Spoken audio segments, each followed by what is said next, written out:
Clara Weston hit the ground running before the stagecoach stopped moving. She'd seen the ruins through the window. Black timber, collapsed walls, a chimney standing alone in scorched earth. And something in her chest had gone cold and decided all at once. She dropped from the moving step, landed hard in the dust, caught herself on both hands, stood up straight, and walked toward the destruction without looking back. Behind her, the driver called out something sharp. She didn't hear it. She was already pulling burned timber out of the ash with her bare hands. Subscribe now and drop your city in the comments. I want to see how far this story travels before it's done. The first beam came loose with a sound like a gunshot.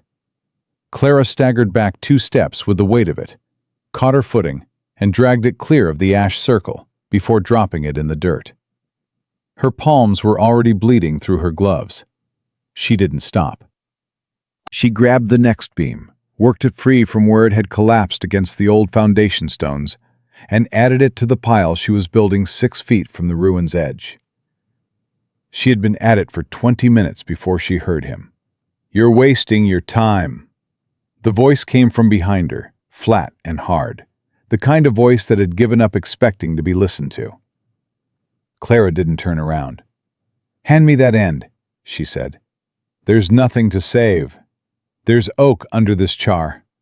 She worked the beam another foot. "Good oak. 2 inches of burn on the outside, solid through the core. Now are you going to take that end, or are you going to stand there telling me what I can see with my own eyes?" A long pause. Then boots on hard ground. Hands closed around the other end of the beam, and together they heaved it free. Clara straightened up and finally looked at him. Reed Calloway was taller than she'd built him in her mind from the letters, lean in the way of men who'd worked themselves down to the essentials, with dark brown hair that needed cutting and a jaw that needed attention, and the kind of stillness that came not from peace, but from long practice at containing something that didn't want to be contained. His left hand, wrapped around the end of the beam, carried scars from the wrist up into his sleeve, old and settled. The left side of his face told the same story. Burn scarring pulling the skin tight from temple to jaw. His eyes were dark brown and sharp, and right now they were looking at her the way a man looks at something he doesn't have a category for. "You're Weston," he said. "Clara Weston." She pulled the marriage certificate from her coat pocket and held it out. "Roar now, according to this." He didn't take it. "That arrangement's void." His voice was careful, deliberate, like he was reading from something he'd prepared. "The homestead's gone. I wrote to tell you not to come. The letter must not have found you in time, and I'm sorry for that, I am. But the fact is, there's nothing here to come to. Stage comes back through on Thursday. I'll cover your return fare." Clara put the certificate back in her pocket. "I'm not going back," she said. "Miss Weston, Mrs. Roar," she turned back to the ruins. "You said it yourself. There is nothing to rebuild." The careful preparation was gone from his voice now, something raw underneath it. "I have $70. The cabin cost $412 to build. Every board is ash. The stove fell through the floor when the roof gave way. There is no floor. There are 3 walls and a chimney and $70, and that is the sum total of what exists on this property. Do you understand that?" "I understand it." Clara assessed the next section of debris without turning around. "I also understand that the barn's standing, and the well's intact, and that chimney is hand-laid stone that'll outlast both of us. The fencing on the south end is good. That timber stand along the north property line is mature enough for lumber." She paused. "And I understand that you came out here to argue with me instead of saddling up and riding away, which means you haven't actually given up yet, even if you think you have." Silence. Then, quietly, "What are you?" It wasn't an insult. Clara had heard insults. This was something else. The sound of a man encountering something outside his experience, and trying to find the right slot to put it in. "Someone who came a long way and doesn't intend to waste the trip," she said. "Now show me where the well is. I want to know what we're working with before the light goes." He showed her. He was quiet while he did it, leading her around the property with the economical movements of a man who'd mapped every inch of it alone and wasn't accustomed to narrating. The well was good, deep and clean, cold water with no mineral bite. The barn was solid, better than solid. The joinery was precise in a way that spoke of someone who cared about the work, not just the result. The south fence line was tight and well maintained. The north end needed 2 posts replaced and 1 rail resetting. Nothing that would take more than a morning. Clara noted everything. She filed it the way her father had taught her to file information. Systematically, completely, without writing it down where someone else might read it. "You built the barn yourself," she said. Not a question. "First thing I did when I claimed the land." He ran his scarred hand along one of the posts without seeming to notice he was doing it. "Animals need shelter before people do. That's what my uncle used to say." He was right. He was right about most things. His voice went briefly somewhere else, then came back. "Barn raising was 3 years ago. Cabin took another year after that. The garden was just starting to come in." He stopped himself. "It doesn't matter now." "It does matter." Clara turned to face him. "It matters because you built it once and you know how. That means the second time will be faster." He looked at her steadily. "You're serious about staying." "I was serious when I got off the stage." "You got off while it was still moving." "I was in a hurry." Something shifted at the corner of his mouth. Not quite a smile, but the memory of one. The shape a smile leaves behind when it's been a long time. He looked away before she could be sure she'd seen it. "There's a fire pit behind the barn," he said. "I've got beans and some cornmeal. Not much." "I've got salt pork and a Dutch oven." Clara started toward the barn. "Between the two of us, we can make something worth eating. When did you last sit down to a real meal?" He didn't answer quickly enough. "I thought so," she said. "Come on." She cooked. He brought water and split kindling without being asked, working with the same quiet efficiency he brought to everything. And Clara noticed that he positioned himself so his scarred side was away from her. A habit so ingrained he probably didn't know he was doing it. She noticed and said nothing. There would be time. They ate at the salvage table he'd dragged out before the roof came down, the October sky going deep blue above them. Stars coming in one by one the way they did out here, where there was nothing to compete with them. "What brought you west?" Reed said. He was looking at his bowl. "The advertisement," Clara said. "Women don't usually answer those." "Women in good situations don't." She set down her fork. "I was not in a good situation." He waited. He was good at waiting. The kind of patience that came from professional habit, she thought. The patience of a man accustomed to sitting still until the other person filled the silence. Clara recognized it because her father had the same quality, born from years in a courtroom. She chose her words carefully. "My father died 3 years ago," she said. "He was a lawyer in St. Louis, estate law, property, contracts. He left a firm and a building and a client list that was worth something." She paused. "His partner claimed the estate, had documents to support the claim. I had reason to believe the documents weren't right." "Reason meaning what?" "Meaning I knew my father's signature, and what I saw on the amended will was not it." She kept her voice level. "I brought my concern to another attorney. I was told that my concern, while noted, did not constitute legal standing, and that I should let the matter rest." Reed looked up from his bowl. "You didn't let it rest."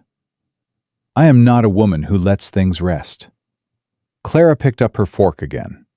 But I am a woman who knows when she's out of tools in a particular location. St. Louis had nothing left to offer me. New Mexico territory seemed far enough. Far enough from what? From the people who preferred I stop asking questions. The fire cracked between them. Reed was watching her now with an expression she couldn't fully read. Assessment, she thought, and something underneath the assessment that was more careful than anything she'd seen from him yet. "What kind of questions?" he said. "The kind with uncomfortable answers." She met his eyes. "I'm not ready to say more than that tonight. I hope you'll respect that." He was quiet for a long moment. "I can respect that," he said finally. "Everybody coming west is running from something. Most of them never say what." "What about you?" Clara said. His jaw tightened briefly. "Same arrangement. Not tonight." Fair enough. They ate in silence after that, and it was not an uncomfortable silence. It had the quality of a room where two people have agreed on the rules without stating them. A temporary peace with defined borders, which Clara thought was probably the best that could be managed on a first night in a burned ruin with a stranger who was legally her husband. After supper, he showed her the tack room he'd swept clean and furnished with a bedroll. He said he'd sleep in the loft and she could have the tack room.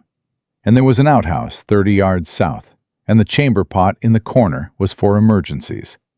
And he said all of it with the formal care of a man who had spent years making himself take up as little space as possible. "Thank you," Clara said simply. He nodded and turned to go, then stopped. "The town's 8 miles southeast," he said, not turning around. "Caldwell. Saturday's market day. I was planning to ride in day after tomorrow for supplies. If you want to come." "I want to come." He nodded again and climbed the ladder to the loft without another word. Clara sat on the edge of the cot in the tack room and pressed her palms flat against her knees and waited for her hands to stop shaking. They took longer than she wanted.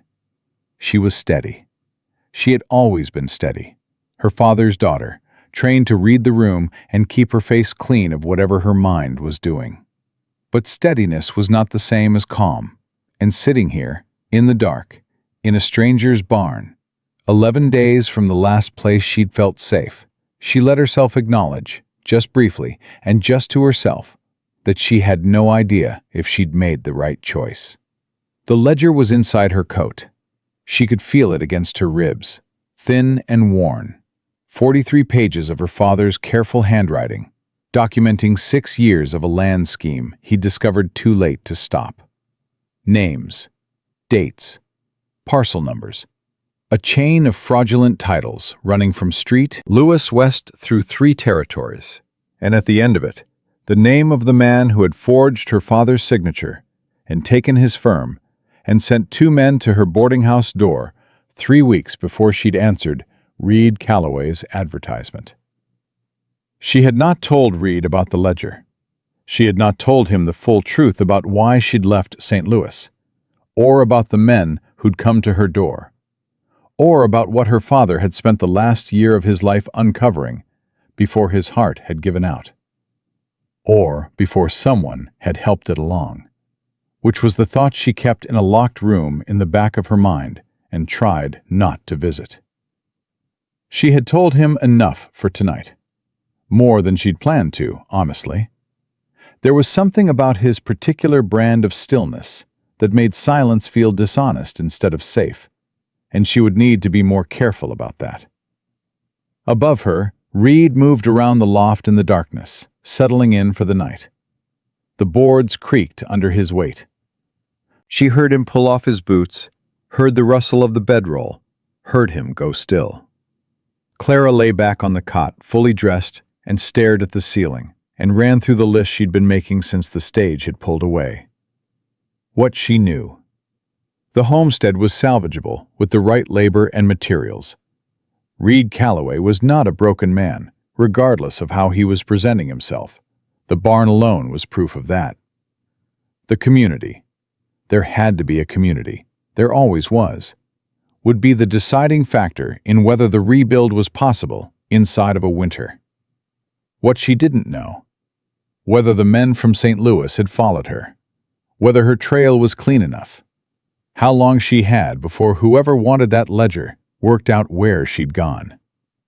What she suspected: that the land scheme in her father's ledger did not begin and end in Missouri, that it went somewhere west, the way everything went that wanted to disappear.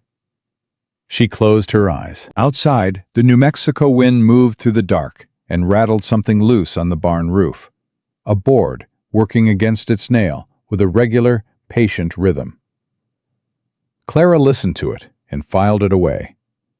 Tomorrow she would find that board and hammer it back down, because small problems left alone became large ones, and that was true of buildings and true of everything else. She was almost asleep when she heard it. Hoofbeats, slow, deliberate, coming from the direction of the main road, moving along the property line, not stopping, not hurrying. The measured pace of someone who was not passing by, but was instead taking account, learning the lay of the land at an hour when they didn't expect anyone to be listening. Clara opened her eyes and lay absolutely still. The hoofbeats slowed further, paused, then moved on, back toward the road, back toward town, fading into the dark until there was nothing left but the wind and the loose board working against its nail. Above her, Reed's breathing was even and slow. He hadn't heard it. Or he was pretending he hadn't, and she couldn't yet tell the difference. Clara pressed her hand flat against the ledger through her coat and stared at the dark ceiling of the tack room, and understood with the cold precision her father had spent her childhood building in her that she had not traveled far enough after all. Whatever she was running from, it had been here first. Waiting. She was up before Reed. Clara had that habit from childhood, her mother's boarding house running on a schedule that started before the sun and didn't stop until well after it went down. She dressed in the dark, tucked the ledger into the inside pocket she'd sewn into her coat lining specifically for it, and slipped out of the tack room into the gray pre-dawn chill. The property line was empty. Whoever had ridden past in the night had left no visible trace, and in the thin early light, the burned ruin looked simply like what it was: wreckage waiting to be cleared. Clara walked the south fence line slowly, checking for anything that shouldn't be there, any sign that someone had come closer than the road. She found nothing. That didn't make her feel better. Careful men didn't leave traces. She had coffee ready when Reed climbed down from the loft. He stopped at the bottom of the ladder and looked at the tin cup sitting on the salvage table, and then looked at her with an expression she was beginning to recognize as his version of surprise, which on another face might have read as simple attention. "You didn't have to," he said. "I was already up." She poured a second cup. "Sit down. I have a question, and I want you to answer it straight." He sat. He wrapped both hands around the cup and waited. "Last night," Clara said, "around midnight, hoofbeats on the north property line. Slow. Someone running a count of the place." She watched his face. "Did you hear them?" Reed was quiet for 2 full seconds. "Yes." "You didn't come down." Whoever it was stayed on the road.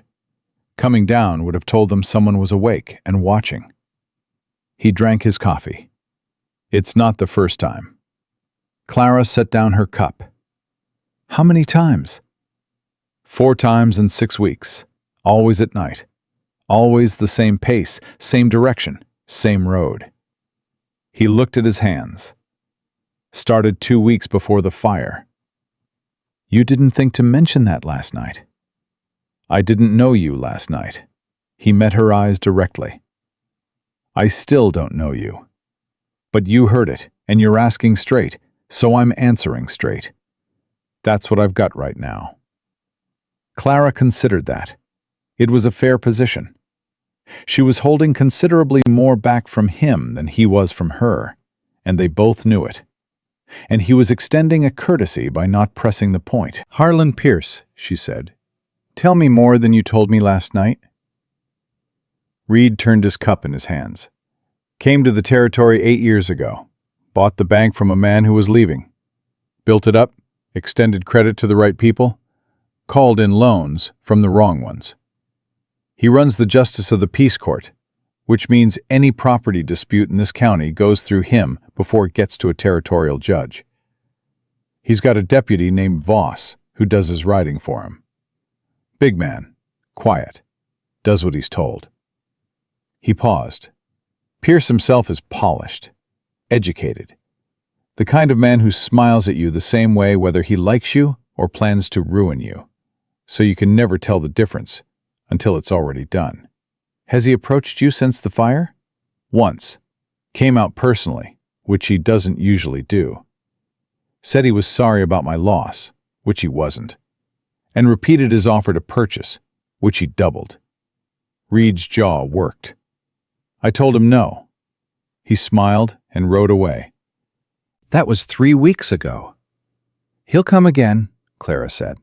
"Men like that don't hear no. They hear not yet." "I know. When he comes again, I want to be present for the conversation." Reed looked at her. "Why?"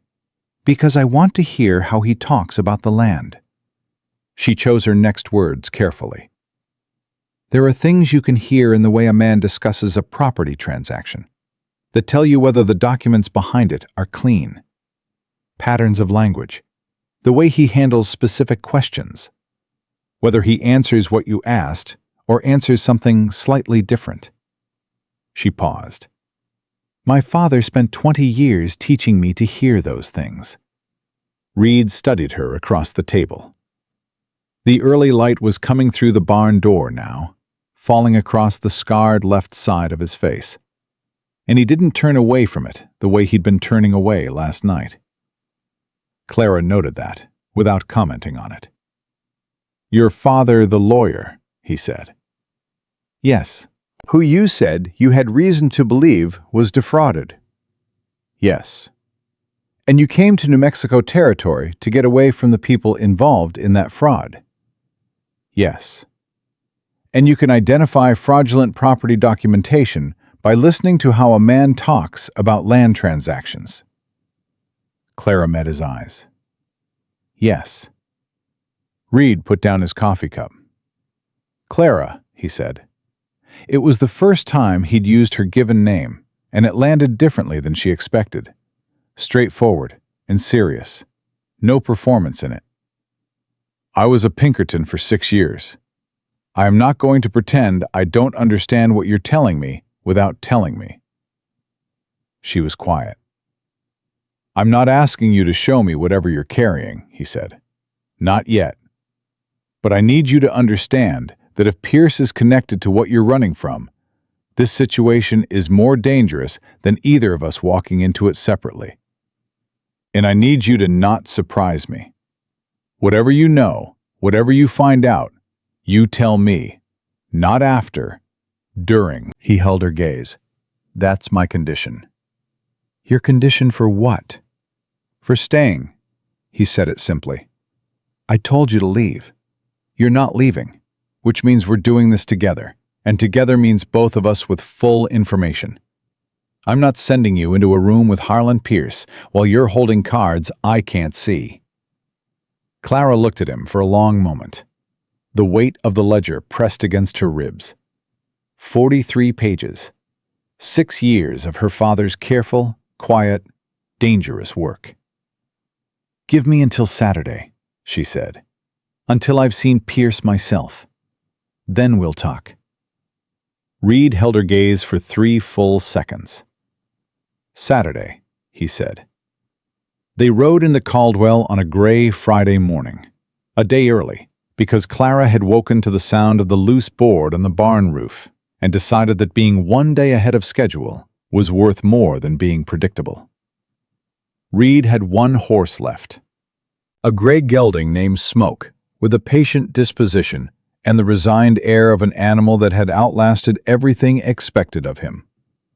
They rode together, Clara behind Reed, the 8 miles of scrubland and dry creek beds passing in near silence, while the sun worked its way up through the cloud cover and failed to warm anything.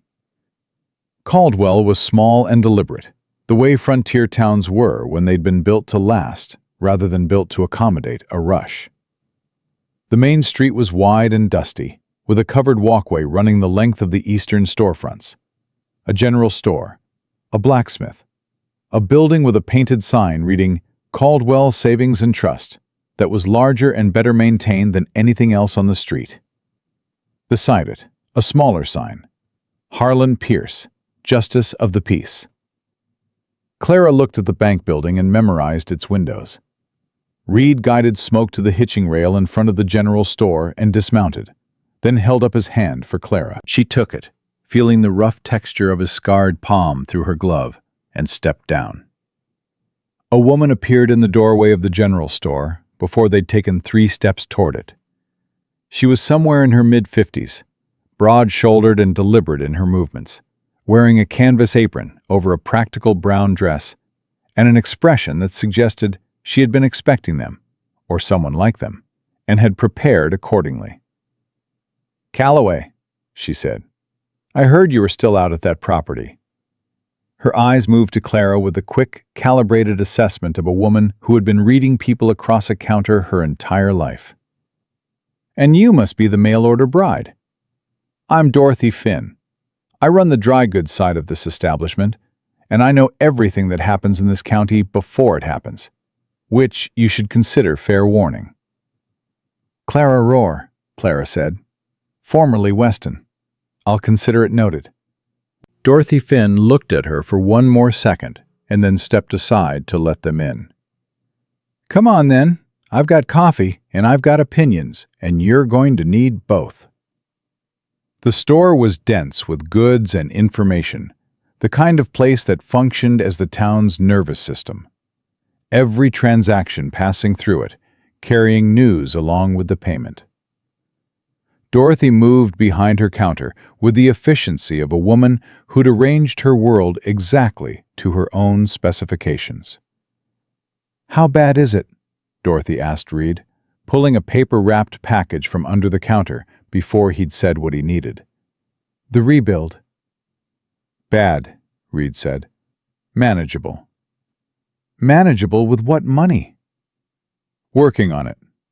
Dorothy set the package on the counter and looked at Clara. "He's been working on it by himself for 6 weeks, which is the most foolish thing a man with good neighbors can do." She said it to Clara the way a woman says something to another woman when she wants the message delivered to the man standing between them. "Tom and Helen Pryor have been asking about him. August Pryor came by twice." "August Pryor," Clara said. "Farm's about 3 miles northeast. He and his wife Helen have been here 12 years. Good land, good stock. Their daughter Nora just turned 16. Dorothy paused in a way that meant more was coming. "Pierce made an offer on their land 4 months ago. August said no. Last month, their deed paperwork went missing from the county records office." Clara kept her face still. "Missing how?" Dorothy's eyes sharpened. She was taking a more careful measure of Clara now, recalibrating something.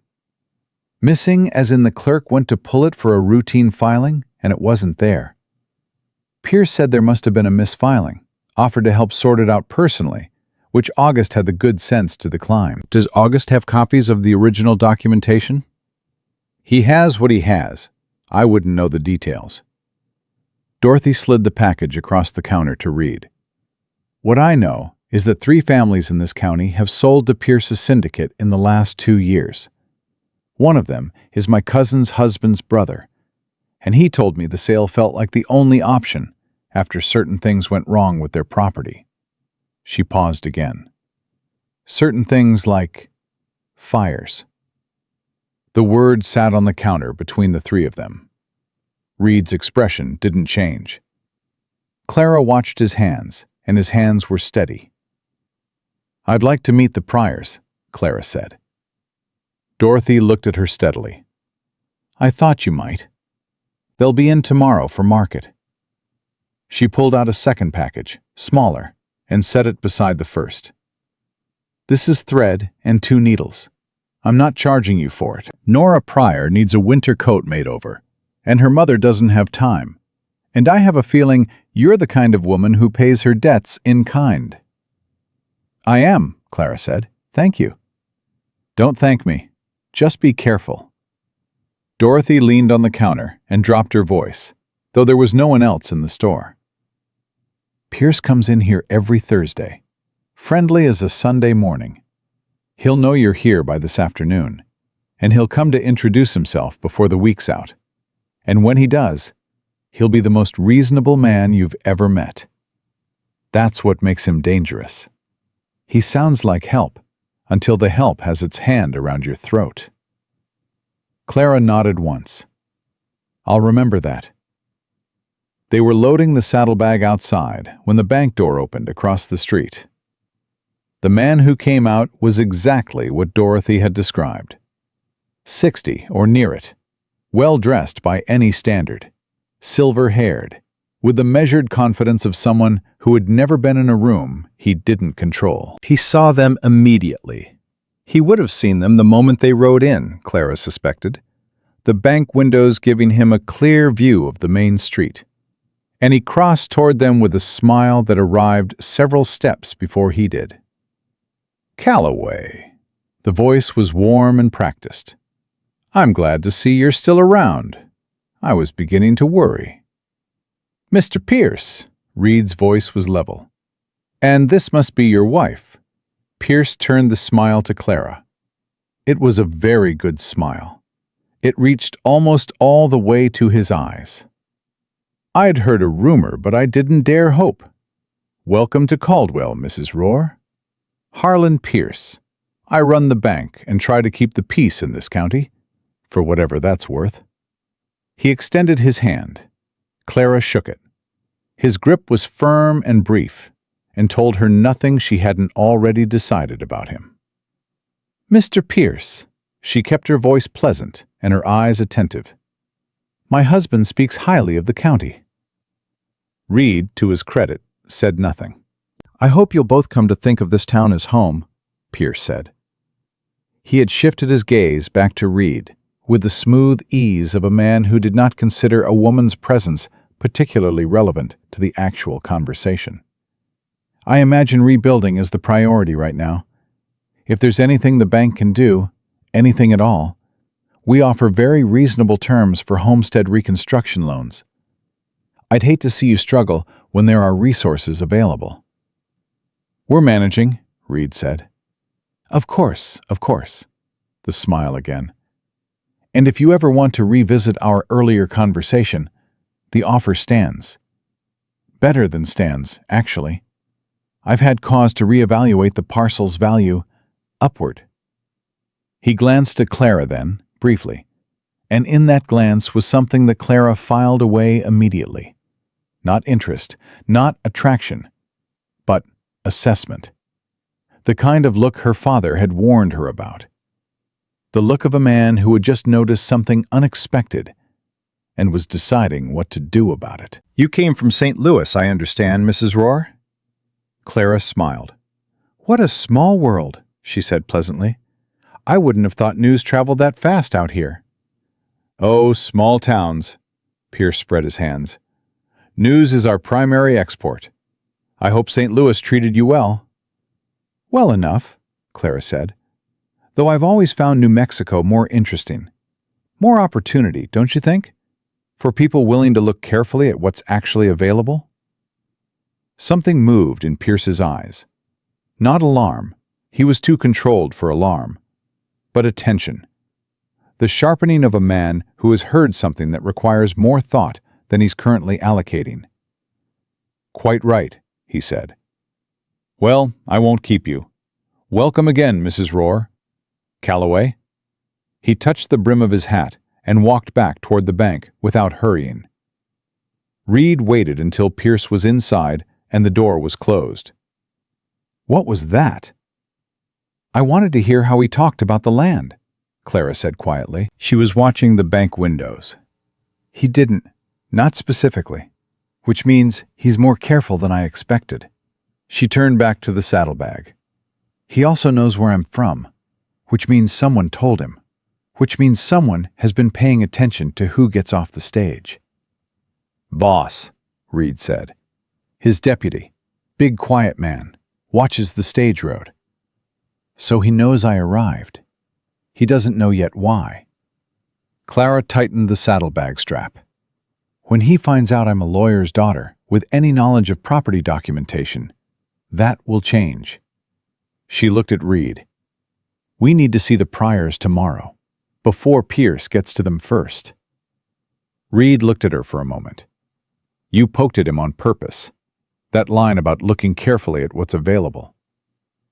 I wanted to see how he reacted to the idea that someone in his county could read what he's been doing. Clara met his eyes steadily. Now I know he reacts carefully and quickly.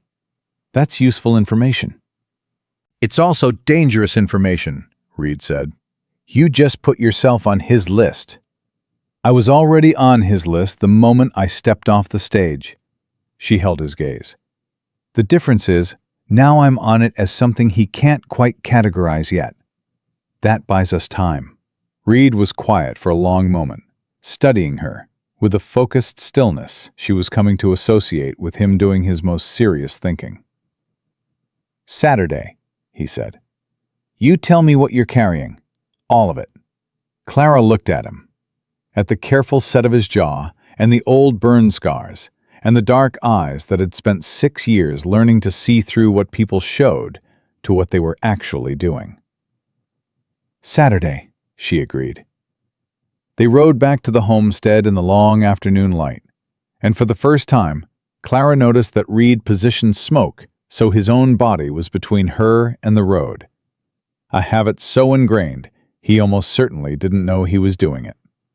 She noticed it and said nothing. There would be time for that conversation, too. When they got back, the loose board on the barn roof was hammered flat. Neither of them had done it. Clara stood at the barn door and looked at the nail, freshly driven, and felt the cold certainty settle back into her chest that it had been sitting in since the night before. Reed crouched and examined the ground below the roofline. Boot print, he said quietly. Small. Came from the east, went back the same way. Friendly gesture, Clara said.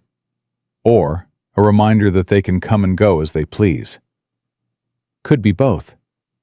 Clara looked at the burned ruin, then at the barn, then at the 8 miles of open road between them and Caldwell, and understood that the 11 days of distance she'd put between herself and St. Louis had not been enough, and that there was no more running to be done. Whatever was in her father's ledger had followed her here, or had been here before her, and the only direction left was forward. Tomorrow, she said, we meet the Pryors. Tomorrow, Reed agreed. He held the barn door open for her, and she went in, and neither of them said anything more about the boot print or the hammered nail, or what it meant that someone had been close enough to do it while they were gone.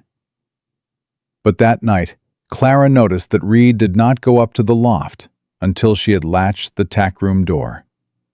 And she noticed that in the silence after, his footsteps in the loft above her moved once to the east-facing window and stayed there for a long time before finally going still.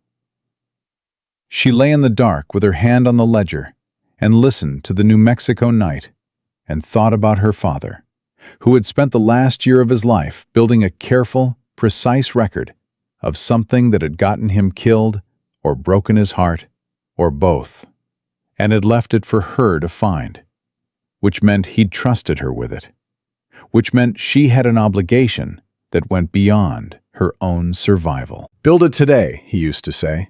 Whatever might burn tomorrow, build it today. She closed her eyes. Tomorrow, the Pryors. Tomorrow she would begin to understand the full shape of what Harlan Pierce had been building in this county, and whether it connected to the chain of names in her father's ledger, the way her gut told her it did. And Saturday, She would tell Reed everything. She hoped she was right about him.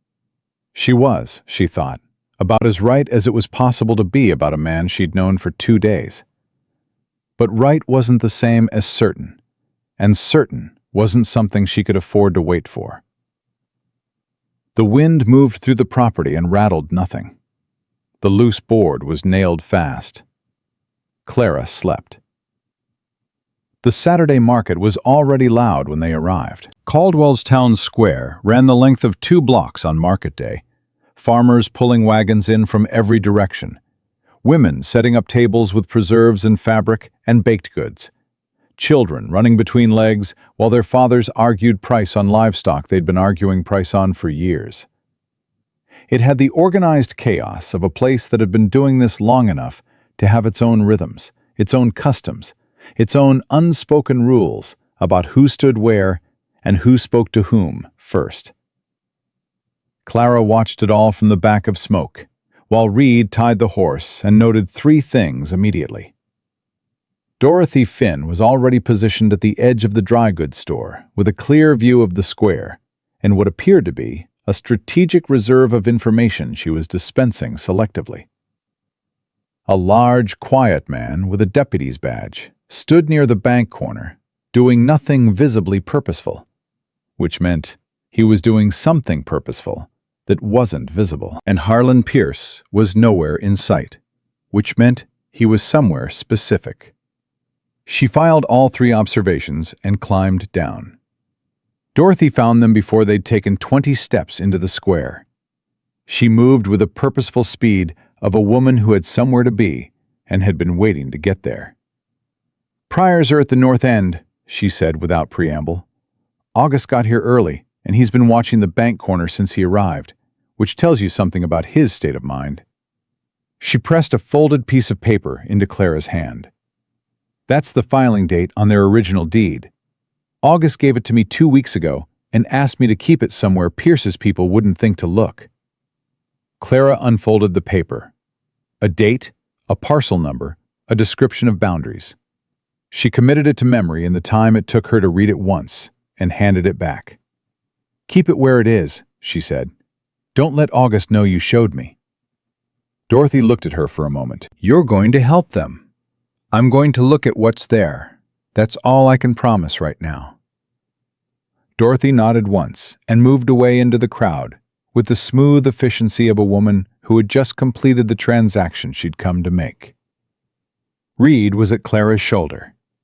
"The filing date," he said quietly, "tells me when the original deed was registered. If Pierce's people altered or removed the county record, there would be a gap between that date and whatever documentation they substituted." She moved toward the north end of the square. "The question is whether anyone kept a private copy of the original survey." 12-year-old homestead, Reed said. "August would have the original land grant papers from the territorial office. Those are issued in duplicate, one to the claimant, one to the territorial records in Santa Fe." Clara stopped walking. "Pierce controls the county records. He doesn't control Santa Fe." "No," Reed said. "He doesn't." They looked at each other.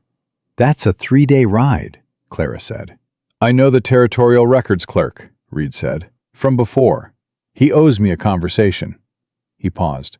"I wasn't planning to say that out loud yet." "Saturday," Clara said. "You were waiting for Saturday too." Something shifted in his expression, brief and unguarded. "Seems we've both been doing math on each other." "Seems so." She held his gaze for a moment longer than was strictly necessary, then turned back toward the north end of the square. "Come on, let's meet the Pryors."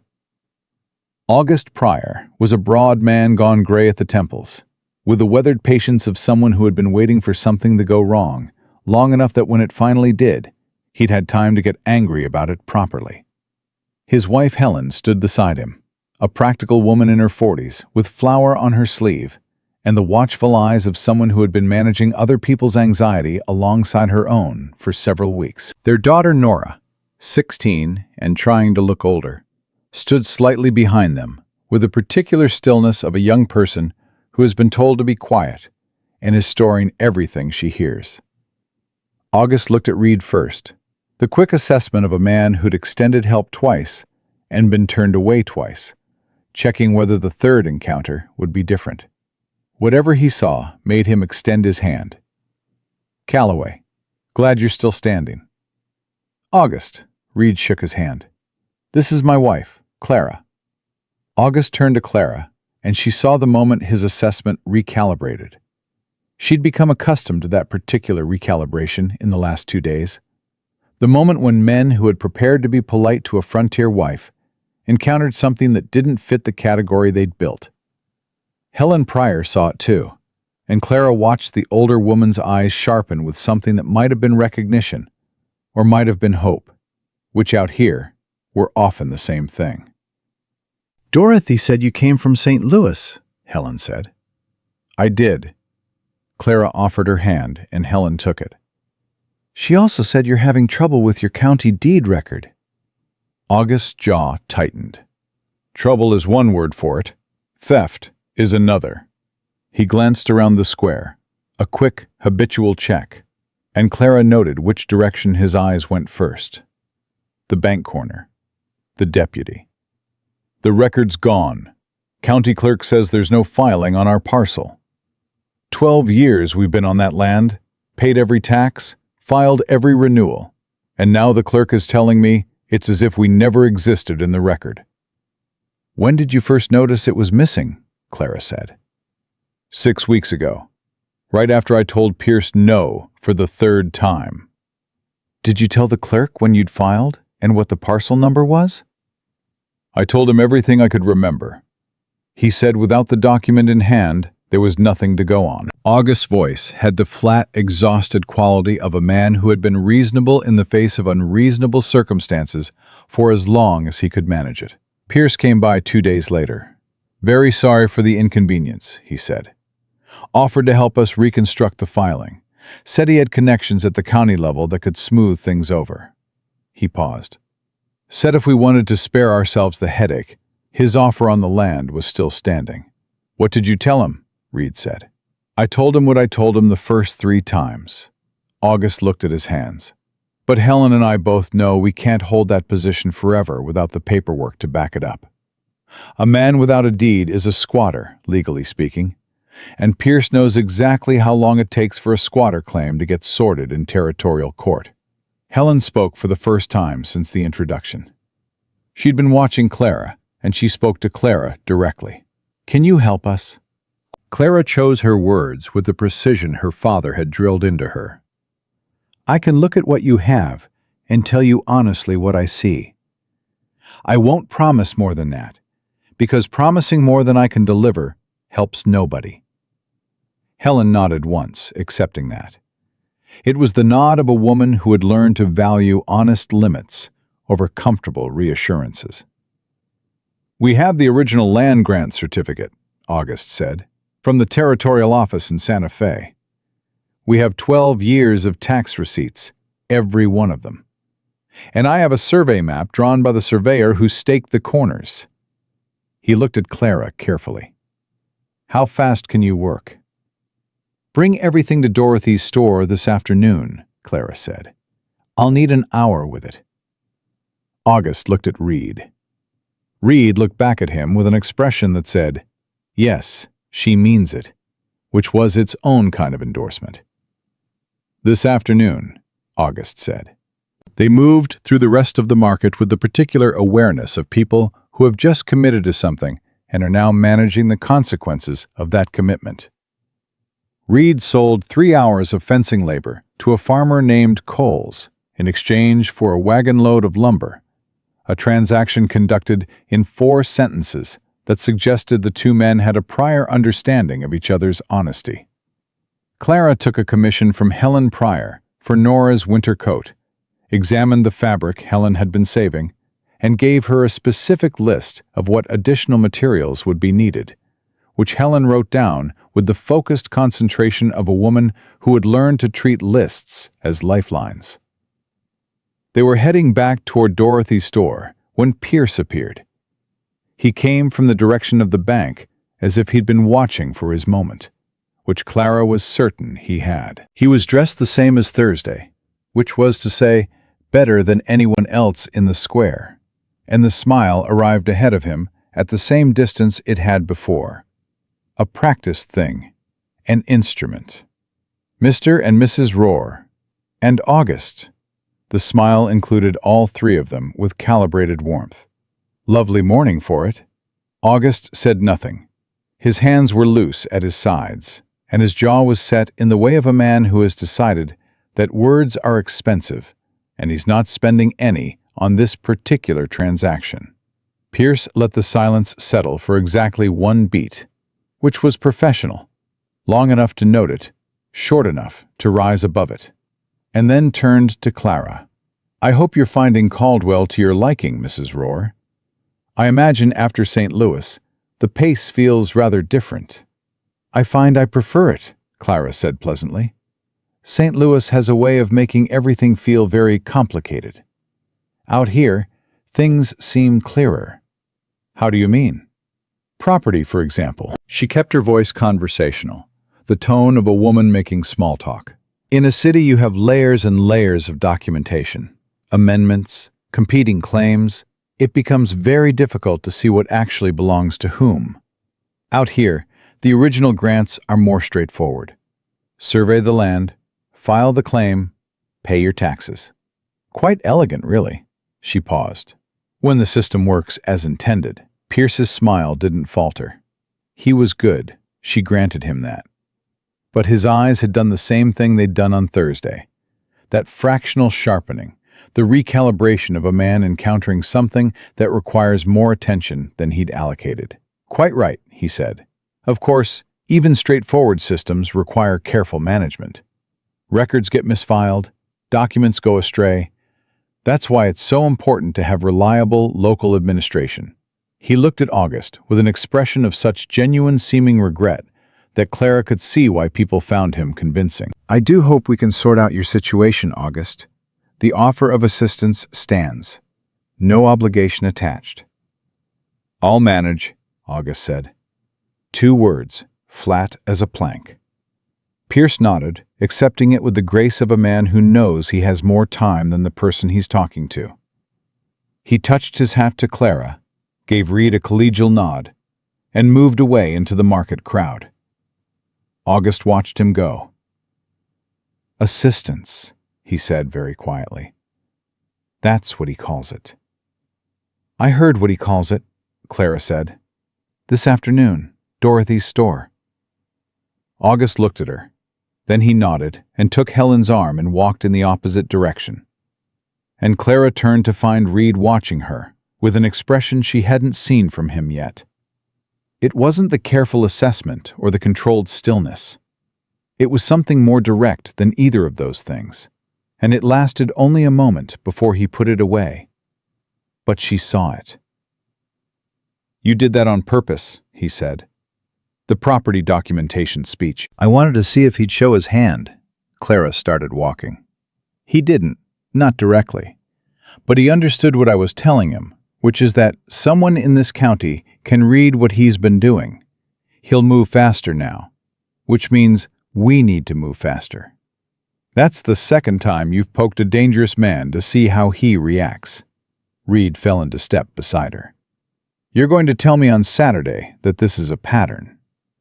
It's called gathering information.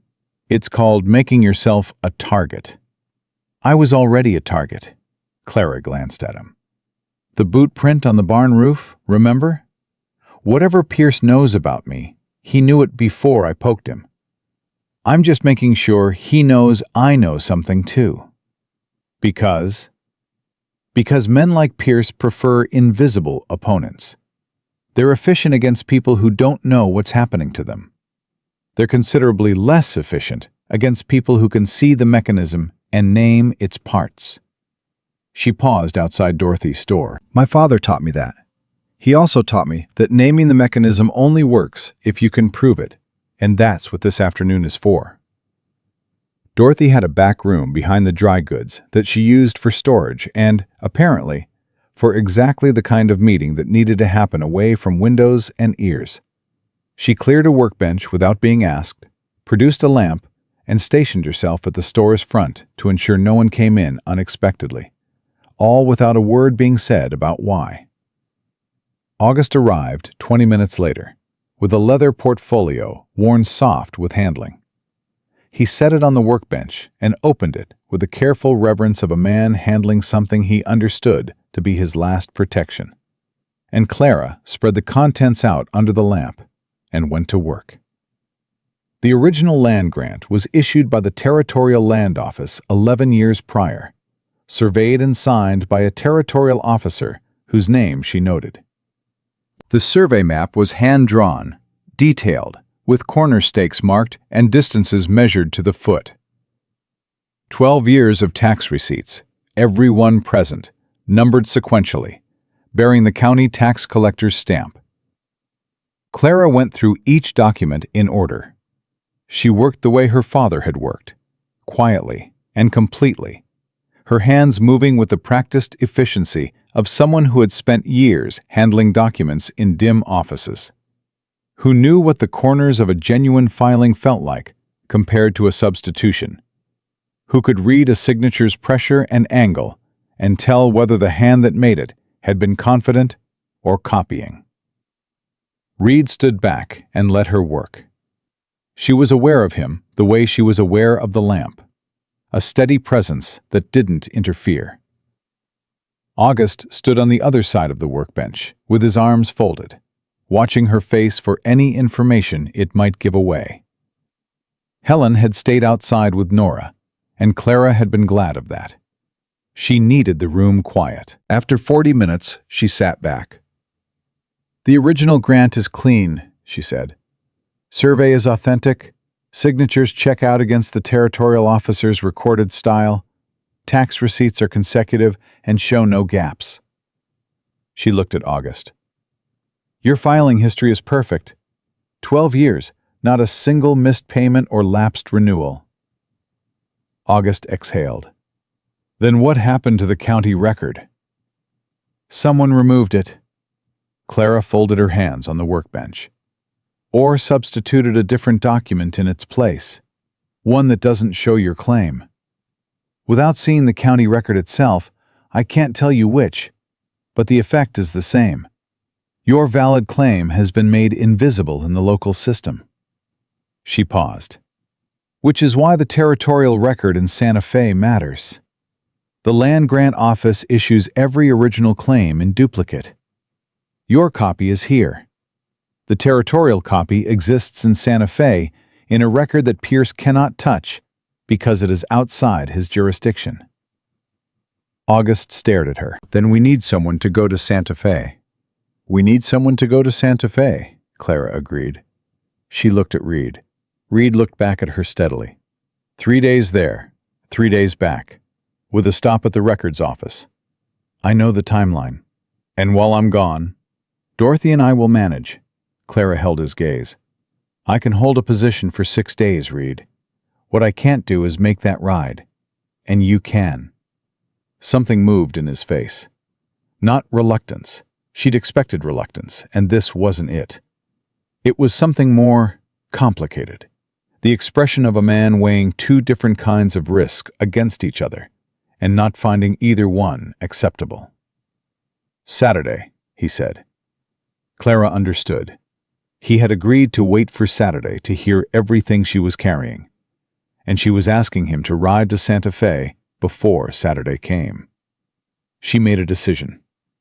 "Tonight," she said. "Come to the barn tonight after supper. I'll tell you everything tonight." August looked between them with the careful incuriosity of a man who has learned when not to ask questions. Reed nodded once. They rode back to the homestead in the long afternoon light, with the lumber Coles had traded them, roped to a borrowed sledge behind Smoke. And for the first stretch of the ride, neither of them spoke. The silence had a different quality than it had before, heavier and more honest. The silence of 2 people who have agreed to stop managing the distance between them and are taking a moment before the distance closes. "The Pryors aren't the only ones," Clara said eventually. "No," Reed said. Dorothy said 2 other families have sold to Pierce in the last 2 years. If the pattern holds, those sales were made under the property damage, offers that looked like rescue but weren't. That's what I suspected 3 years ago, Reed said, when I was still at Pinkerton. There was a case out of Colorado, similar pattern, land being consolidated parcel by parcel using county record manipulation. We traced it as far as New Mexico territory, and then my supervisor closed the file. His voice was level. I came out here because I thought I could keep watching from the outside. Homestead close enough to the county seat to be useful, far enough not to be obvious. Clara was quiet for a moment. You came here to investigate him. I came here to watch him. Investigating requires a client and a mandate. He paused. And then someone burned my house down, which suggested I've gotten closer than comfortable. How close? Close enough to notice that the 3 families who sold all had their transactions notarized by the same clerk. Close enough to start keeping a record of the parcel numbers and match them against Pierce's bank loan portfolio. He glanced back at her over his shoulder. Close enough that I'm fairly certain the land scheme doesn't begin in Caldwell. Clara's hand went to her coat pocket without her meaning it to. No, Reed said quietly. It doesn't start here. I think you already know where it starts. She did. The parcel numbers in her father's ledger. The chain of fraudulent titles her father had spent a year documenting in St. Louis. She had looked at those numbers so many times that she could recite them in her sleep. She had not connected them to New Mexico territory because the chain had seemed to run westward without a specific destination. But sitting behind Reed Calloway, on a gray horse on a dirt road in Caldwell County, she ran the numbers in her head against what Dorothy had told her about the parcels Pierce had acquired, and felt the cold, terrible satisfaction of 2 separate lines of investigation arriving at the same point. Her father's ledger didn't document the beginning of a scheme. It documented the middle of one, and the end of it was here. Tonight, she said, I'll show you everything. Reed rode the rest of the way home without speaking, and Clara held the ledger through her coat with one hand and thought about her father, who had died or been killed or both, who had spent his last year building a careful record of something that had apparently been much larger than either of them had understood, and who had left it for her to find because he had trusted her with a part of it she could see. She wondered if he had known how far it went. She thought he probably had, near the end. And she thought that the particular courage it had taken to keep writing it down, knowing what he knew, was something she had not fully understood until she had come to the place where the end of it was waiting. Build it today. Tonight, she would finally build something solid between herself and Reed Calloway. Something that required the truth to stand and would not survive without it. She was more frightened of that than she had been of anything since the 2 men had knocked on her boarding house door in St. Louis. And she was going to do it anyway, because the alternative was carrying this alone through whatever came next, and what came next was going to require 2 people. The homestead came into view as the sun went horizontal and gold, the barn throwing a long shadow across the scorched earth where the cabin used to stand, the chimney rising patient and unchanged. Clara looked at it and felt, for the first time since she jumped off a moving stagecoach, something that was not quite peace, but was adjacent to it. The feeling of being in the right place at the right time for the right reasons, even if the right reasons were complicated, and the right place was dangerous, and the right time was already running out. Reed brought Smoke to a stop and climbed down and began unroping the lumber with quiet efficiency. And Clara climbed down on her own side and went to help him. And they worked together in the last of the light without needing to say anything about what was coming. That had become its own kind of language between them. The language of people who have stopped performing their competence for each other and are simply, finally, working. The fire had burned down to coals by the time Clara took the ledger out of her coat. She set it on the salvage table between them without preamble, without apology, without the careful framing she'd been rehearsing in the back of her mind for 3 days. She just set it down and put her hands flat on the table on either side of it and looked at Reed across the lamplight. He looked at the ledger, then at her. "My father's name was George Weston," she said. "He practiced estate and property law in St. Louis for 22 years. He was meticulous, patient, and so honest it sometimes cost him clients who wanted a lawyer who could be flexible." She paused. 3 years ago, he started keeping a second set of notes, separate from his case files, separate from his office records. He kept them at home, in a box with his personal correspondence, where no one would think to look. Reed didn't touch the ledger. He waited. "He found a pattern," Clara said. Properties in Missouri and Kansas with contested or incomplete title histories were being quietly acquired by a land syndicate operating through a series of shell companies. The method was always the same. County records would develop problems, misfiled documents, missing surveys, clerical errors that couldn't be resolved locally. The affected landowners would be approached with an offer by a representative of the syndicate. The offer was always positioned as the solution to the problem, not the cause of it. "The problem being manufactured by the syndicate," Reed said. "The problem being manufactured by the syndicate," Clara confirmed. "My father spent 14 months documenting it. Names, dates, parcel numbers, the shell companies and their registered agents, the clerks who processed the suspicious amendments." She tapped the ledger cover with one finger. "All of it is in here. 43 pages. Reed was very still in the way she'd come to understand meant he was doing his most serious thinking. "He never filed it," he said. "Never took it to the authorities." "He died before he could." Clara kept her voice level. "Heart failure," the doctor said. "He was 54. He'd been healthy his entire life." She looked at the table. "I don't know with certainty that it wasn't natural. I know that 2 weeks before he died, he wrote me a letter saying he was close to having enough to take to the federal land office and that he wanted me to know where he kept his important papers." She paused. "I know that his partner moved to claim the firm within 48 hours of his death, with documents that bore my father's signature and were not my father's signature. The partner is connected to the syndicate.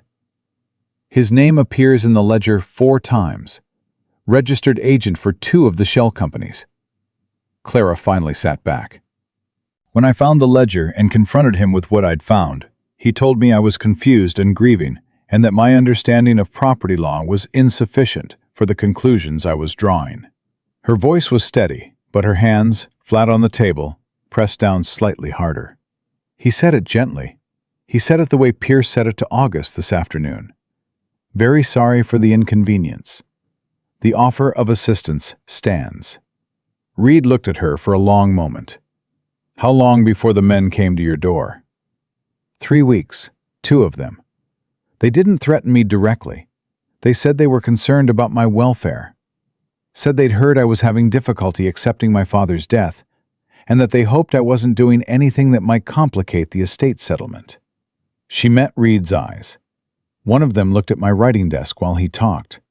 He was checking whether I'd been working on something. I hadn't left anything on the desk. "But you had the ledger." "I'd already moved it. I'd already decided I was leaving." Clara looked at the worn leather cover of the ledger. "I answered your advertisement 2 days later. It was the furthest west I could find that wasn't a mining camp or a place where a woman alone would be visible from 100 miles out." Reed reached across the table and opened the ledger. He read in silence for a long time. Clara let him read. She watched his face, not intrusively, not trying to anticipate his reaction, just watching, because his face was honest in a way that most faces weren't.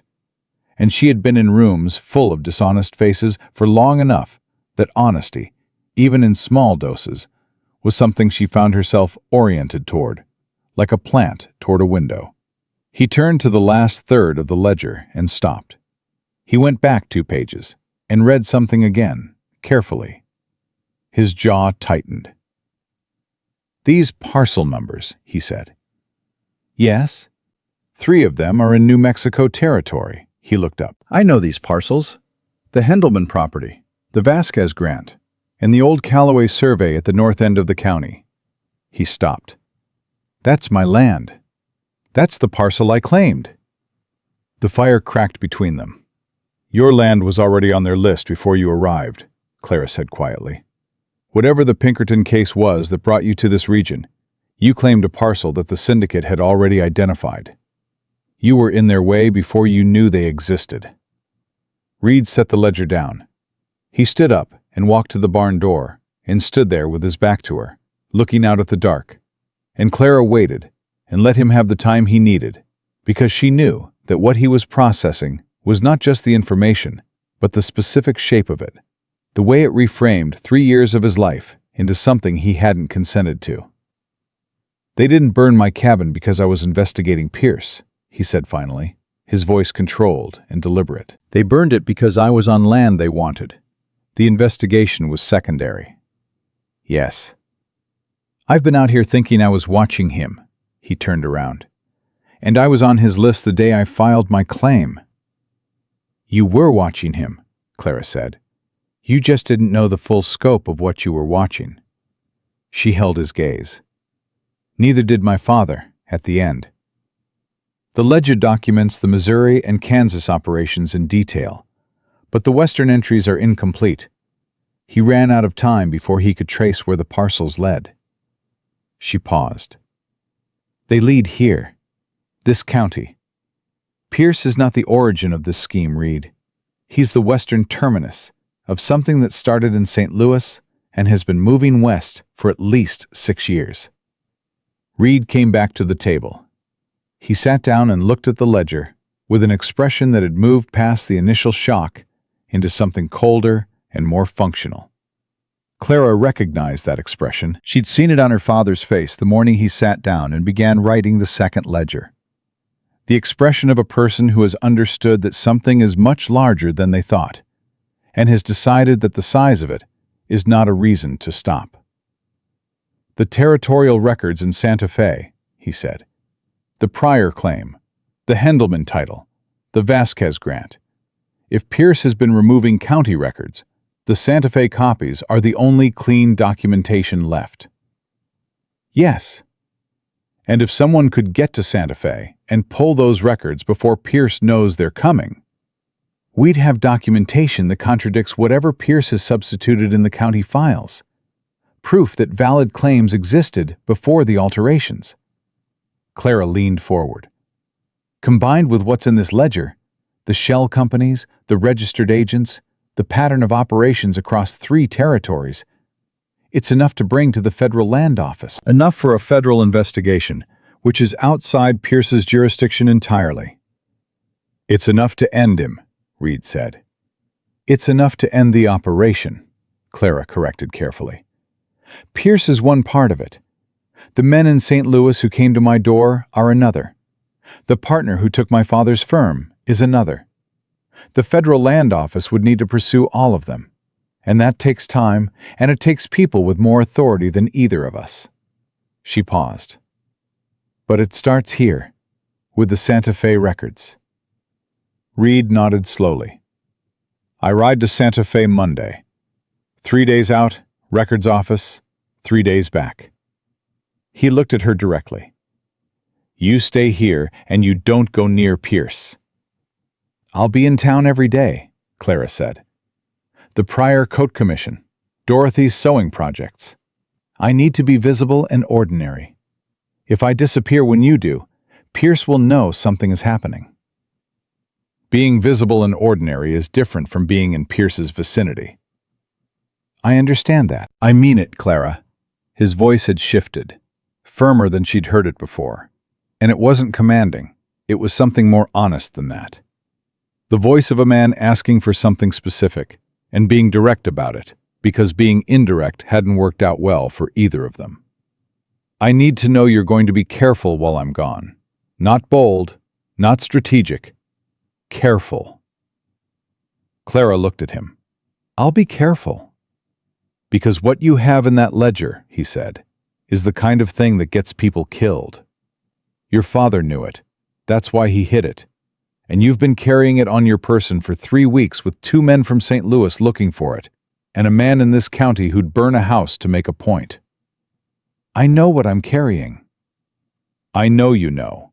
I'm asking you to act like it. His jaw worked.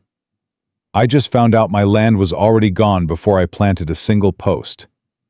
I'd rather not also find out you were gone by the time I get back from Santa Fe. The sentence sat between them, plain and undecorated, and Clara felt the weight of it settle somewhere in her chest, in a way that was not entirely comfortable and not at all unwelcome. I'll be here, she said quietly. Reed looked at her for a moment longer. Then he looked at the ledger. I need to copy the relevant parcel numbers and the shell company registrations tonight. Take the copies with me to Santa Fe. If anything happens to me on the road, nothing is going to happen to you.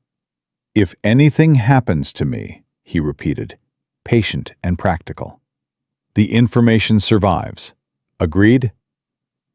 Clara opened the ledger to the territorial entries and slid it across to him.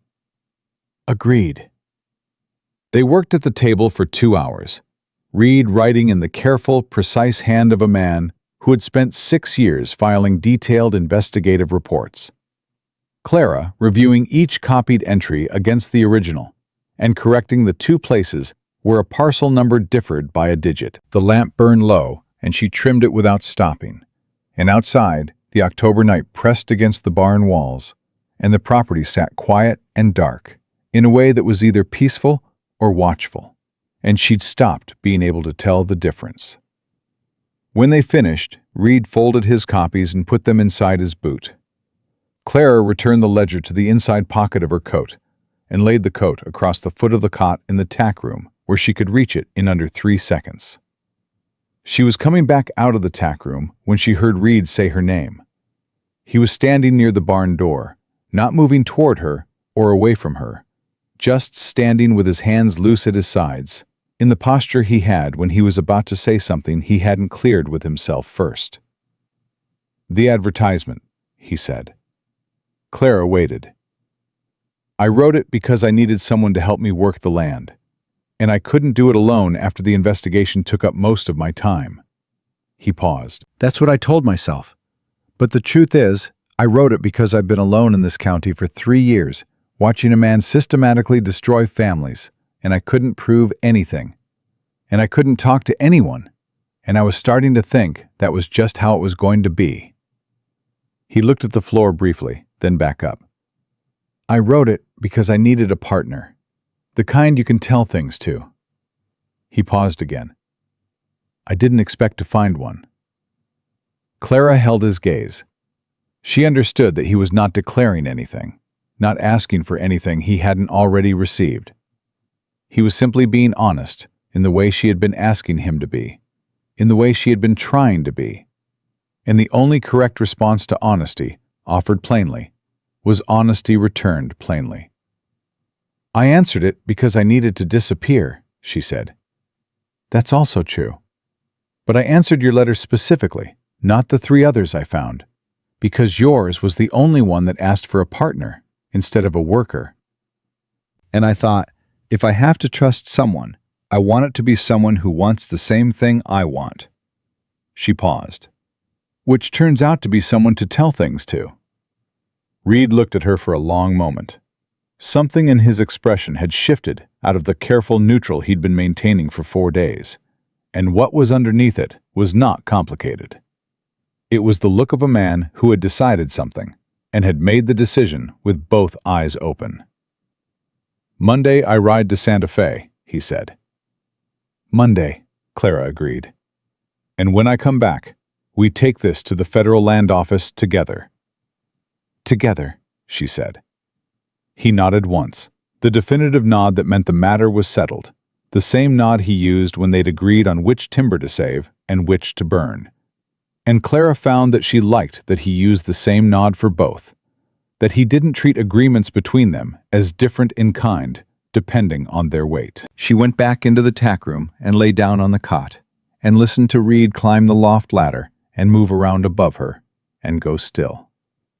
She was almost asleep when she heard the horse, not the measured reconnaissance pace of the previous nights. This one came fast and stopped hard at the road's edge, 100 yards from the barn, and then went still in a way that was worse than the slow count of before.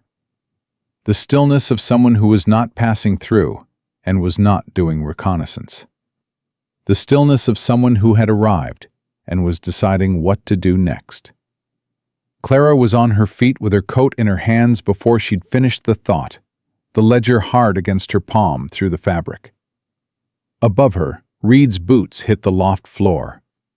She heard him cross to the east window, heard him go very still. Then, quietly, his voice came down through the boards. "Two of them," he said. "Road's edge, north side. They're not moving." "How long do we wait?" Clara said, just loud enough. "We don't." She heard him pulling on his boots. "Get your things. Everything you need, nothing you can leave. If they're going to move, they'll move before light, and I want to be gone from here before they decide to." "Gone where?" "Pryor Farm, 3 miles northeast. August said come if we needed." His voice was already at the ladder. "We need." Clara had her coat on and the ledger secured, and her small bag of essentials in hand by the time Reed reached the bottom of the ladder. He had his gun on and a rolled blanket under his arm, and the saddlebag they'd packed that afternoon already over his shoulder, because he had apparently been thinking through this contingency while she was thinking through hers, and she would have said something about that if there had been time. There wasn't time. He saddled Smoke in 4 minutes in the dark, by touch, not lamp, and Clara stood at the far barn wall, watching the road through a gap in the boards where 2 planks didn't quite meet. The 2 horses at the road's edge hadn't moved. They were waiting for something, a signal, a time, a third party who hadn't arrived yet. "Clara?" Reed's voice, very low, right behind her. She turned. He was holding Smoke's bridle, the horse patient and dark, and he was looking at her with the same expression he'd used at the table, the open, unguarded one that he put away quickly, but couldn't quite prevent. "If we get separated," he said. "We won't get separated." "If we do. Pryor Farm. August knows to expect us if something went wrong." He held her gaze. "You have the ledger." "I have the ledger." "Then we have what we need." He held out his hand, palm up, in the dark. Not to help her mount, just offered. Clara looked at his scarred hand in the thin dark of the barn and put hers in it, and he closed his fingers around hers once, firm and brief. The grip of a man who has one thing to say and has said it. Then he cupped his hands for her boot, and she swung up onto Smoke, and Reed took the bridle and walked them to the back of the barn, the direction the Pryor farm lay, away from the road and the 2 waiting horses and whoever had sent them. They moved into the dark quietly, Smoke's hooves finding the soft ground at the property's edge, and Clara held the ledger against her ribs and looked back once at the barn and the chimney standing against the stars, and thought about her father, who had spent a year building something careful and precise and true, and had left it to her to carry to the place where it would finally mean something. She turned forward and didn't look back again. The Pryor farm was dark when they arrived, but August opened the door before Reed knocked. He had a rifle in his hand and a lamp turned low, and the look of a man who had been sitting up waiting for exactly this kind of knock at exactly this kind of hour. He looked at Reed, then at Clara, then at the road behind them, and stepped back to let them in without a word.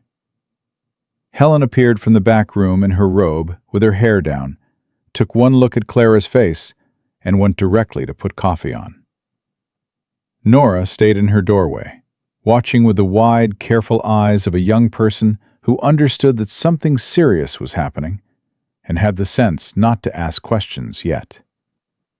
2 men on the road, Reed said. setting the saddlebag down. Stopped at the property line, waiting.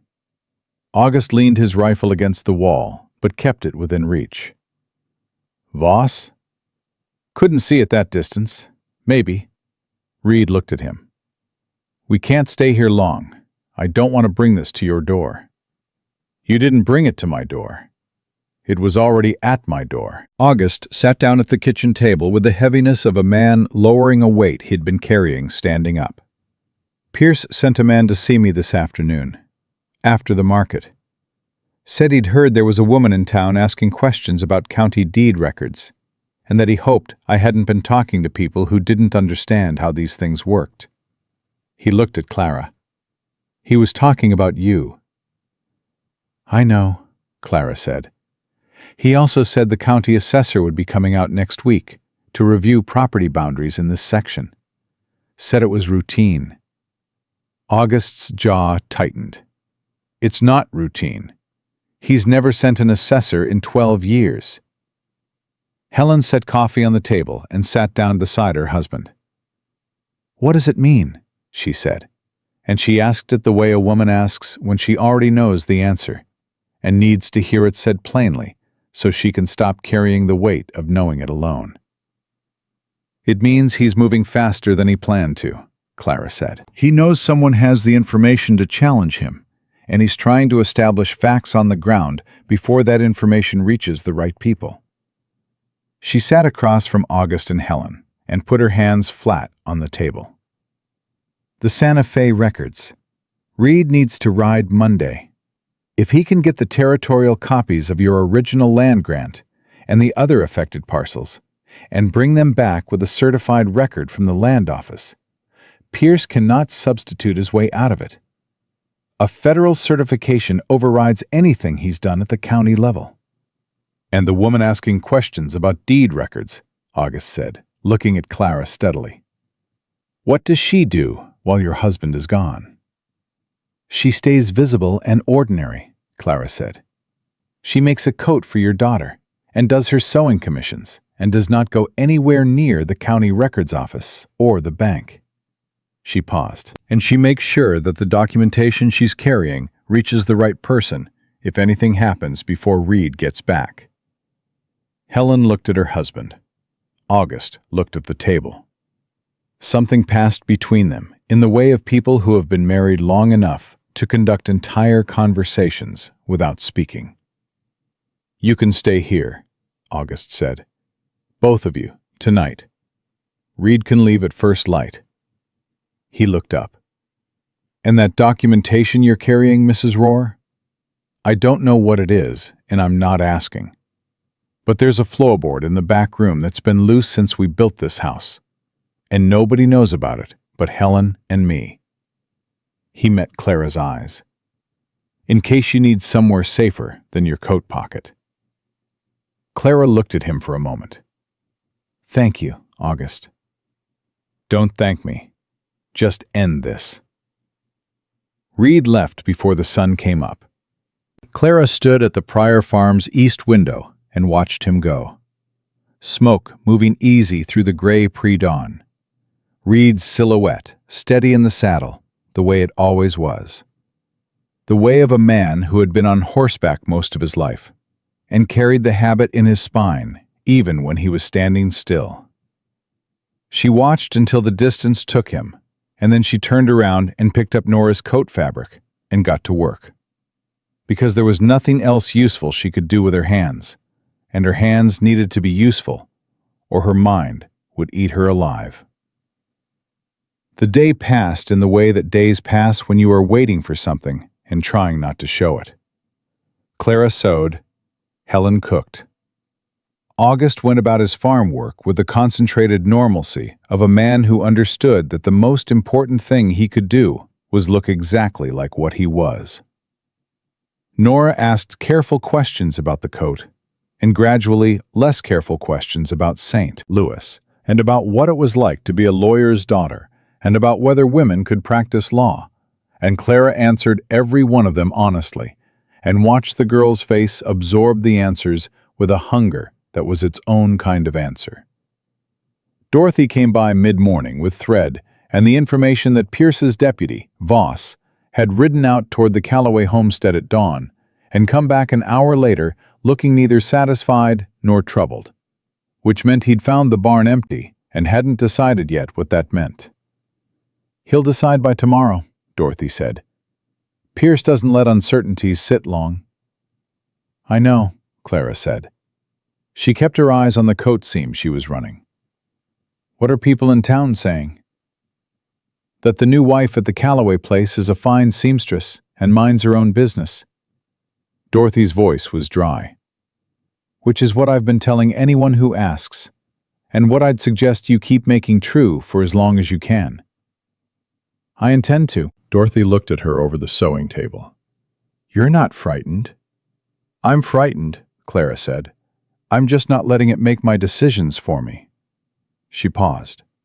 "My father taught me that fear is information. It tells you what matters, but it's a poor substitute for a plan." Dorothy was quiet for a moment. "Your father sounds like he was a good man." "He was the best man I knew." Clara set down the fabric briefly. "Which is why I'm going to finish what he started." On the third day, Pierce came to the Pryor farm himself. Clara was in the barn with Nora, fitting the nearly finished coat when she heard the horse.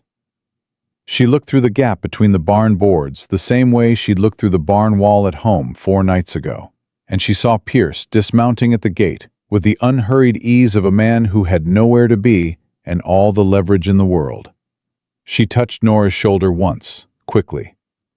"Go inside to your mother. Don't come out until your father calls for you." Nora went without argument. Clara pulled the coat over her arm, walked out of the barn, and came around the corner of the farmhouse, just as August stepped off the porch to meet Pierce. Pierce saw her immediately. His eyes moved to her with that calibrated, fractional sharpening she'd learned to watch for. And she saw the exact moment he decided to fold her into the conversation rather than work around her. "Mrs. Rohr!" The smile arrived exactly on schedule. "I'd heard you were staying with the Pryors while your husband was away. Very kind of them." "Very kind," Clara agreed. She came to stand beside August with the coat folded over her arm, which was not a weapon and did not look like one, and was the most ordinary thing in the world, which was exactly what she needed to be right now. "I was just coming to speak with August about the assessor's visit next week," Pierce said. He addressed August, but kept half his attention on Clara, with the practiced multitasking of a man accustomed to managing several conversations at once. "I want to make sure there are no surprises. The county is updating its property records across the board. Complete resurvey of all active homestead claims. Very routine." He paused. "Though I understand you've had some difficulty locating your original filing documentation." "The documentation exists," August said. His voice was flat. "It's the county record that's missing." Of course. And we're working to resolve that." Pierce's tone was the tone of a man resolving things. Smooth and managerial. "In the meantime, without a valid county record on file, the assessor may need to treat the parcel as unverified, which has certain implications for—" "Mr. Pierce." Clara's voice was pleasant and unhurried.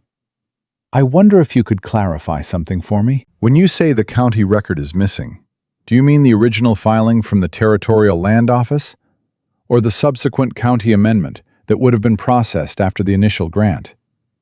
Pierce looked at her. Just for a moment, just a fraction of a second, something moved behind the polished surface of him that was not the smile and was not the warmth. "I'm not sure I follow the distinction." "It's quite straightforward." Clara kept her voice conversational, the voice of a woman asking an innocent question about something she simply finds interesting.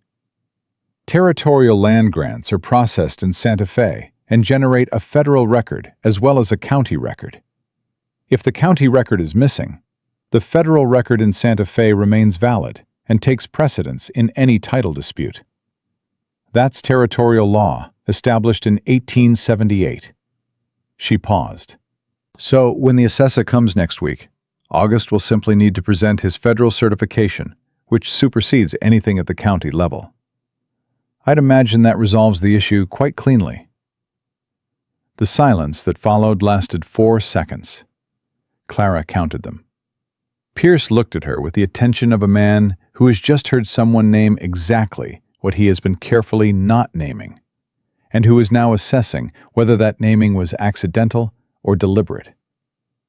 She held his gaze with the serene patience of her father's daughter, the patience of a woman who had read 100 documents in lamplight, and knew that the truth, stated plainly and without apology, had a particular quality that was very difficult to argue with in public. "Quite right," Pierce said finally. His voice had not changed. His smile had not changed. But something behind both of them had.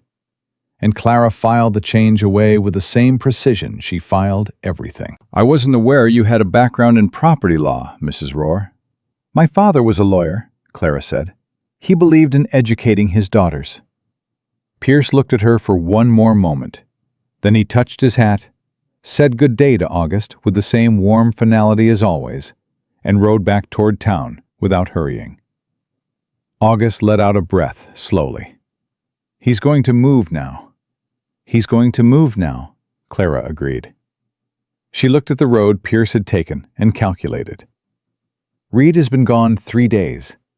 He should reach Santa Fe today or tomorrow. The records office opens at 8. She turned to August. "Tell Helen to have your original land grant documents ready. All 12 years of tax receipts, the survey map, everything." She paused. "And August, is there anyone in this county, anyone at all, who Pierce has wronged and who has been waiting for a reason to say so?" August looked at her steadily. "The Hendelman family sold 2 years ago. I've always thought Martin Hendelman sold because he felt he had no choice. His wife cried at the closing, which is not the face of a woman getting a fair price for something she wanted to sell." He paused. "And there's the county clerk, young man named Briggs. He's been Pierce's clerk for 3 years, and I've seen him in Dorothy's store twice in the last month, looking like a man who can't sleep." "I need to talk to Briggs," Clara said. "That," Dorothy said from the porch, where she had apparently been standing for the last several minutes, "I can arrange."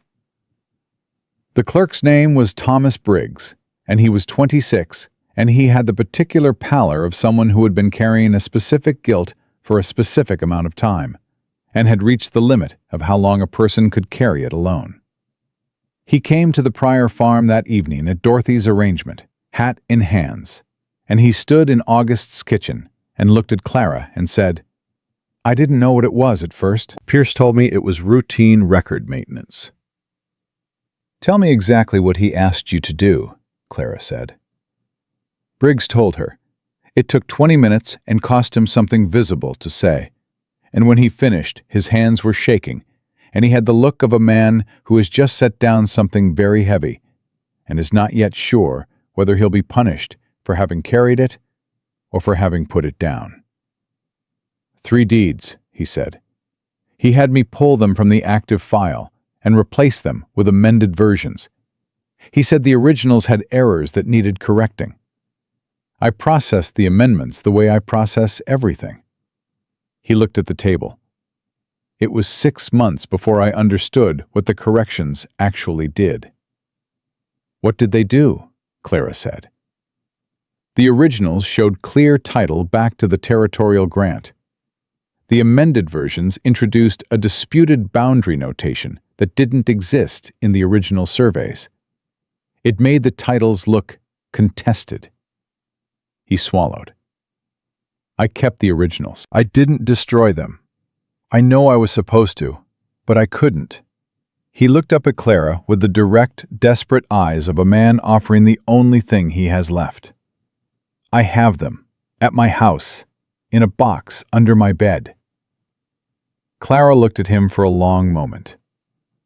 "Thomas, I need you to go home right now and get those documents and bring them back here tonight. And I need you to write down, in your own hand, exactly what Pierce asked you to do, and when, and what you understood the purpose to be." She paused. "Can you do that?" "Will it help?" he said. "It will end it," she said. Briggs left and came back within the hour with a leather folder that he set on the table with hands that had stopped shaking. Clara went through the contents with the lamp pulled close, and August and Helen and Dorothy standing around her in a half circle, and Nora in the doorway again, watching. The original deeds were intact, clean, unaltered, bearing the territorial officer's signature and the correct boundary notations that matched August's survey map precisely. Clara set them side by side with the amended versions Briggs had brought, and without a word, she showed August the difference. He looked at the two documents for a long time. Then he looked at Briggs. "Why?" August said, not angry, just tired and needing to understand. "He said it was paperwork," Briggs said. "He always made everything sound like paperwork." He met August's eyes. "I'm sorry. I know that doesn't fix anything." "It helps," August said quietly, "knowing it was done to us. Not that we failed somehow." He looked at his wife. Helen reached across and put her hand over his and left it there. Reed came back on the 6th day at mid-morning, riding Smoke harder than he usually did, and Clara heard the horse from inside the barn where she was finishing the last buttons on Nora's coat, and she walked out into the cold November sun and watched him come up the road, and felt something in her chest ease that had been tight for 6 days. He pulled up at the gate and looked at her, and his expression did the thing it did when he had information he needed to deliver, and was simultaneously checking that she was standing upright and unharmed, both assessments happening in the same second. "I have them," he said. "All 4 parcels, certified copies with the Federal Land Office seal." He swung down from Smoke. The records clerk in Santa Fe had flagged August's parcel 3 months ago because someone had requested information about it, and the request came from a name he recognized from a previous inquiry he'd thought was suspicious. He'd been waiting for someone to come and ask. He looked at Clara. "He knew my name from 6 years ago. He'd been hoping someone would come." "We have the originals," Clara said. "Briggs kept them, and Briggs has written a full account." Reed stopped moving. "The county clerk." "He couldn't sleep," Clara said simply. Reed looked at her for a long moment, with the open expression that he no longer tried to put away as quickly as he used to. Then he reached into his coat and produced a folded document with the Territorial Land Office seal, and Clara produced her father's ledger from her coat pocket. And they stood in the Pryor farmyard, in the November cold, holding the two things that, together, were the end of Harlan Pierce, and the beginning of everything that came after him. "Federal Land Office agent reaches Caldwell in 4 days," Reed said. "I sent a telegram from Santa Fe, gave them the names, the parcel numbers, and enough of the pattern that they couldn't file it away." He paused. "I gave them your father's name, too, as the originating investigator." Clara was quiet for a moment. "Thank you," she said. "It was his work. He should be on the record." She looked down at the ledger in her hands. 43 pages of careful, quiet, dangerous work done by a man who had not lived to see it matter, who had hidden it in a box with his personal correspondence and written his daughter a letter about important papers because he had trusted her with it and known she would carry it to wherever it needed to go. She had carried it 11 days by coach and mule wagon and a moving stagecoach she'd jumped off in the dust, and 3 miles through the dark on a horse named Smoke, with 2 men waiting at the road's edge, and through 2 conversations with Harlan Pierce, conducted in the measured tone of a woman asking innocent questions, and through 6 days of sewing and waiting and not letting fear make her decisions. She had carried it to here. "It's enough," Reed said quietly. not a question. "It's enough," Clara said. The federal land agent arrived in Caldwell 4 days later with 2 deputies and a written mandate from the territorial governor's office. And the first place he went was not the county records office. The first place he went was Dorothy Finn's dry goods store. Because Dorothy Finn had sent her own telegram to Santa Fe the morning after Briggs had written his account. And the agent knew exactly who had been keeping the county's actual records for the last 3 years. Pierce was arrested on a Tuesday morning in his own bank, at his own desk, by a man who read the charges in the same measured tone Pierce had used for every conversation he'd ever conducted in that building. And Clara stood across the street with Reed and watched through the window and did not feel the satisfaction she'd expected. She felt something quieter than satisfaction, the particular stillness of something finished. "It's not over," Reed said beside her. "The men in St. Louis." "The partner." "No," Clara said, "but the federal investigation starts here. The ledger goes into evidence today, which means your father's partner is in the record by name." She paused. "It will take time, but it will happen." Reed nodded. He was looking at the bank window. "Your father would have seen this." "Yes," Clara said, "he would have." They stood together in the cold November street and watched Harlan Pierce walk out of his own bank between 2 federal deputies. And the town of Caldwell watched with them. The Pryors and Dorothy Finn and Thomas Briggs and all the others who had been waiting without knowing what they were waiting for. And the watching had the quality of a community recognizing itself as a community again, which was its own kind of justice. August Pryor's deed was restored to the county record that afternoon, certified and sealed, backed by the federal documentation Reed had brought from Santa Fe, and the original documents Briggs had kept under his bed for 6 months, out of a conscience that had refused to let him sleep. The Callaway homestead parcel was confirmed clear title the same day. That evening, Clara and Reed rode back to their land as the sun went down in shades of copper and cold gold, and the barn stood solid against the sky, and the chimney rose patient and unchanged, and the framed skeleton of the new house waited on higher ground, south of where the old one had burned, on the spot Clara had chosen on their second day for its drainage and its view, and its distance from the floodplain. Reed looked at the frame for a long time. "We still have to build it," he said.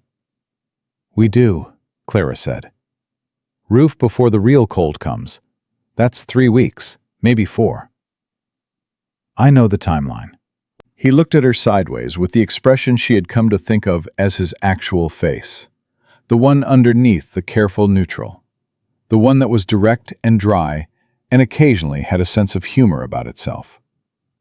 "You always know the timeline." "My father taught me to read a schedule the same way he taught me to read a deed. You start at the end and work backward to figure out what has to happen first." She looked at the house frame. "What has to happen first is the roof." "Then we start tomorrow," Reed said. They unsaddled Smoke together and fed him and checked the barn the way they checked it every evening. The systematic survey of 2 people who had learned to take nothing for granted and to verify what they cared about with their own hands. The barn was secure. The property was quiet. The night came in cold and clear and full of stars in the way of the New Mexico November. The sky doing what it always did out here, making everything below it feel both small and possible. Inside the barn, Clara opened her coat and took out her father's ledger for the last time, and held it in both hands in the lamplight. It would go to the federal agent in the morning, into evidence, into the record, into the chain of documentation that would take down the men who had taken her father's work and his firm, and very likely his life. She ran her thumb along the worn edge of the cover, the way she had run it 100 times on the 11-day journey west, feeling the soft give of pages that had been handled with care by careful hands. Then she set it on the table and left it there, because it was not hers to keep. It had never been hers to keep. She had been its carrier, its protector, the person her father had trusted to bring it to the place where it would finally do what he had built it to do.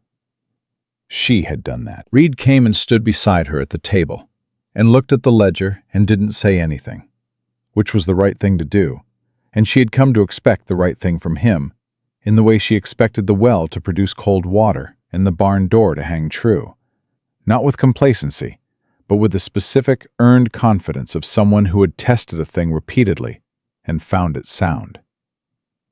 Outside, the November wind moved through the property and found nothing loose. The roof that Reed had nailed fast held. The chimney stood. The frame of the new house rose clean against the stars on higher ground, built to last, built to grow, built by two people who had come to the same burned place from opposite directions, carrying the same kind of damage and the same kind of purpose, and had found, against every reasonable expectation, that the combination of the two was exactly sufficient for what needed to be done. "Tomorrow," Reed said, "we build the roof." "Tomorrow," Clara said, "we build everything." And that was exactly what they did.